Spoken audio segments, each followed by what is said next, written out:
আসসালামু আলাইকুম everyone. Border guard Bangladesh বিজিবিতে সিপাহী পদে ৩তম ব্যাচের সার্কুলারটি কিন্তু প্রকাশিত হয়ে গেছে আলহামদুলিল্লাহ। এখানে বাংলাদেশের সকল ছেলেমেয়ে আবেদন করতে পারবেন এবং এখানে আবেদন শুরু হবে ১০ সেপ্টেম্বর থেকে এবং আবেদন চলবে ১৯ সেপ্টেম্বর পর্যন্ত। যারা আবেদন করবেন ভাবতেছেন, আপনারা চাইলে আমাদের সাথে যোগাযোগ করতে পারেন। আমরা আপনাদেরকে আবেদন করে দেব সম্পূর্ণ নির্ভুলভাবে।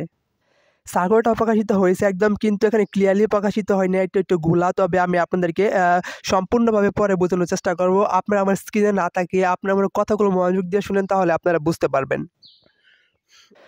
প্রথমত হচ্ছে শিক্ষাগত যোগ্যতা। এসএসসি সমমান পরীক্ষায় কমপক্ষে জিপিএ 3.00 এবং এইচএসসি সমমান পরীক্ষায় কমপক্ষে জিপিএ 2.50 পেয়ে উত্তীর্ণ হতে হবে। পুরুষ ও মহিলা উভয়ের জন্য প্রযোজ্য।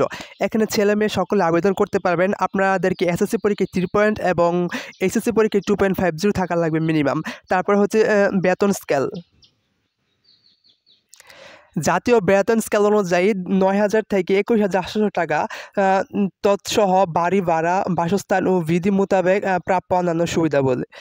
তো এখানে আপনাদের মূল বেতন হচ্ছে ৯,০০০ টাকা। তো ৯,০০০ টাকার সাথে আপনাদের বিভিন্ন ভাতা পাবেন, বাসা ভাড়া পাবেন, তারপর হচ্ছে বাসস্থান ফি পাবেন। সকল কিছু মিলাই কিন্তু আপনাদের ১৬ থেকে ১৭,০০০ টাকার মতো আপনারা যখন জয়েন করবেন তখন কিন্তু স্যালারি তুলতে পারবেন। তারপর বয়স ১৬/১/২০১৫ তারিখে ১৮ হতে ২৩ বছর। জন্ম তারিখ ২৭/১/২০০২ হতে ২৬/১/২০০৭ এর মধ্যে হতে হবে। যাদের জন্মসাল ২৭/১/২০০২ থেকে ২৬/১/২০০৭ এর মধ্যে তারা কিন্তু আবেদন করতে পারবেন। বয়স গণনার ক্ষেত্রে এফিডেভিট গ্রহণযোগ্য নয়। পুরুষ ও মহিলা প্রার্থী উভয়ের জন্য প্রযোজ্য। তারপর হচ্ছে শারীরিক যোগ্যতা। উচ্চতা ৫ ফিট ৬ ইঞ্চি থাকা লাগবে মিনিমাম। সার্কুলারে বলা থাকে কিন্তু ৫ ফিট ৬ ইঞ্চি। তো অনেক সময় দেখা যায় ৫ ফিট ৬ ইঞ্চিতে কিন্তু নেয় না। ৫ ফিট ৬ ইঞ্চি একটু বেশি থাকা লাগে। তো যাদের উচ্চতা একটু কম তারা চেষ্টা করবেন ব্যায়াম করার জন্য। ব্যায়াম করলে কিন্তু উচ্চতা বৃদ্ধি পায়। এবং ক্ষুদ্র নিগোষ্ঠী ও অন্যান্য সম্প্রদায়ের ক্ষেত্রে ৫ ফিট ৪ ইঞ্চি। তারপর হচ্ছে মহিলা প্রার্থীদের ক্ষেত্রে উচ্চতা হতে হবে ৫ ফিট ২ ইঞ্চি এবং অন্যান্য প্রার্থীদের ক্ষেত্রে ৫ ফুট হইলে হবে। তারপর ওজন ৪৯ কেজি, মিনিমাম আপনাদেরকে ৪৯ কেজি ওজন হইতেই হবে, ১১০ পাউন্ড। ক্ষুদ্র নিগোষ্ঠীর ক্ষেত্রে ৪৭ কেজি এবং মহিলাদের ক্ষেত্রে ওজন হওয়া লাগবে ৪৭ কেজি এবং ক্ষুদ্রনী এই গোষ্ঠী যে কোটাগুলো রয়েছে ওদের জন্য ওজন ৫৬ পাউন্ড, ৪৩ কেজি। তারপর হচ্ছে বুকের মাপ। স্বাভাবিক অবস্থায় ৩২ এবং স্ফীত অবস্থায় ৩৪। যখন আপনি বুকটা স্বাভাবিক থাকবে তখন কমপক্ষে ৩২ ইঞ্চি থাকা লাগবে। যখন আপনি নিঃশ্বাস নিয়ে বুকটা ফুলাবেন তখন এটা ২ ইঞ্চি বৃদ্ধি করতে হবে। তারপর হচ্ছে মেয়েদের ক্ষেত্রে স্বাভাবিক অবস্থায় বুক ৩৮ এবং স্ফীত অবস্থায় বুক ৩৩। তারপর দৃষ্টিশক্তি ৬/৬। আপনারা অনেকে বুঝতে পারেন না ৬/৬ মানে কি। তো আপনার কোনো একটা হসপিটালে গিয়ে যদি আপনি চোখের পরীক্ষাটা করেন তাহলে আপনি বুঝতে পারবেন আপনার দৃষ্টিশক্তি ৬/৬ আছে কিনা। রিপোর্টে কিন্তু লেখা থাকবে ৬/৬ বা ৬/১২। তো যাদের দৃষ্টিশক্তি ৬/৬ ওরা শুধু আবেদন করতে পারবেন। তারপর বৈবাহিক অবস্থা। অবিবাহিত, তালাকপ্রাপ্ত গ্রহণযোগ্য নয়। ছেলে অথবা মেয়ে সকলকে কিন্তু অবিবাহিত হইতে হবে। ডিভোর্সি বা যদি তালাকপ্রাপ্ত হন তাহলে কিন্তু আপনি আবেদন করতে পারবেন না।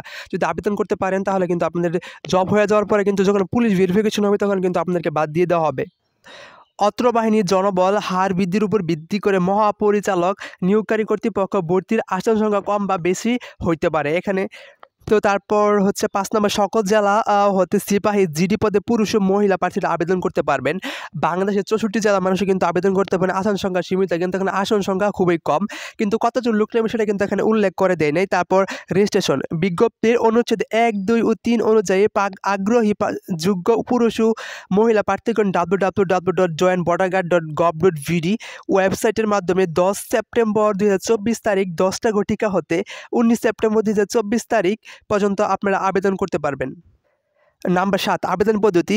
বিজিবি রিক্রুটমেন্ট ওয়েবসাইট www.https://joinborderguard.gov.bd চলমান নিয়োগ বিজ্ঞপ্তি থেকে নিম্নবর্ণিত ৬টি ধাপে আবেদন কমপ্লিট করতে হবে। কীভাবে আবেদন করতে হবে সেটা আপনাদের শেখা দরকার, প্রয়োজন নেই।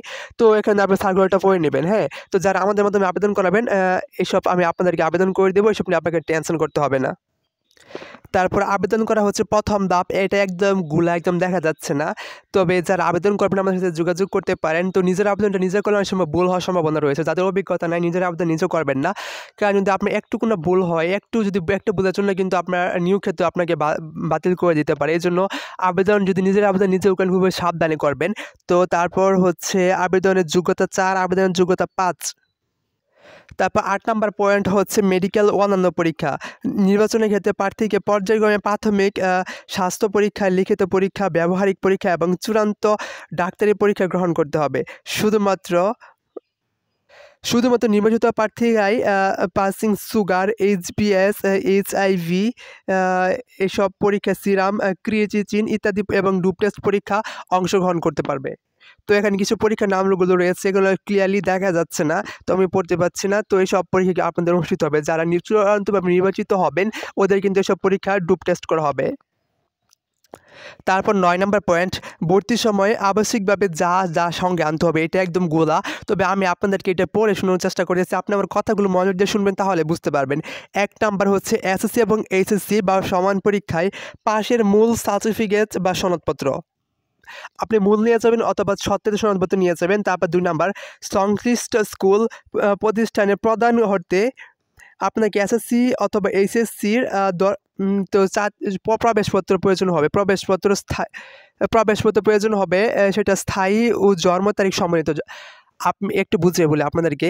তো সংশ্লিষ্ট শিক্ষা প্রতিষ্ঠান হতে আপনার চারিত্রিক সনদপত্র আনতে হবে এবং আপনার স্কুলের যদি আপনি যে এসএসসি পরীক্ষা দিচ্ছেন এবং এইচএসসি পরীক্ষা দিচ্ছেন সেখানে অবশ্যই আপনার একটা প্রবেশপত্র দিয়েছে, সেই প্রবেশপত্র প্রয়োজন হবে এবং এটা যাতে উল্লেখ থাকে প্রবেশপত্রে আপনার স্থায়ী ঠিকানা এবং জন্ম তারিখের জন্য অবশ্যই থাকে, সেটা এখানে বলছে। তারপর 3 নাম্বার প্রশ্ন হচ্ছে পয়েন্ট হচ্ছে অভিভাবকের অনুমতিপত্র। তারপর 4 নাম্বার হচ্ছে ইউনিয়ন পরিষদ থেকে চারিত্রিক সনদ এবং নাগরিকত্ব সনদ। 5 হচ্ছে প্রথম শ্রেণী গেজেটেড কর্মকর্তা কর্তৃক চারিত্রিক সনদপত্র সত্যায়িত মূল কপি অথবা ফটোকপি। জাতীয় পরিচয়পত্রের মূল কপি। তারপর স্ব ইউনিয়ন কর্তৃক অথবা যারা মুক্তিযুদ্ধ কোঠা রয়েছেন ওদের সনদপত্র প্রয়োজন হবে। গাইস আমি আন্তরিকভাবে দুঃখিত, এখানে সার্কুলারটা একদম ক্লিয়ার না। তো এটা মাত্র প্রকাশিত হয়েছে, আপনারা জানেন সার্কুলার প্রকাশ হওয়ার সাথে সাথে আমাদের কাছে পৌঁছে যায়, তাই আমি চেষ্টা করলাম ভিডিও দেওয়ার জন্য। তো নেক্সট আরেকটা ভিডিও আসবে সার্কুলারের উপর, সেটা একদম ক্লিয়ারলি আপনাদেরকে আমি বুঝাবো কী করতে হবে। আশা করছি আপনারা বুঝতে পারছেন। তো সার্কুলারটা প্রকাশিত হয়েছে এটা জানার জন্য ভিডিওটা মেক করা। তো এটা নিয়ে আবার নেক্সট আরও একটা ভিডিও পাবেন, কী কাগজপত্র প্রয়োজন, টোটাল এভরিথিং নিয়ে নেক্সট একটা ভিডিও পাবেন।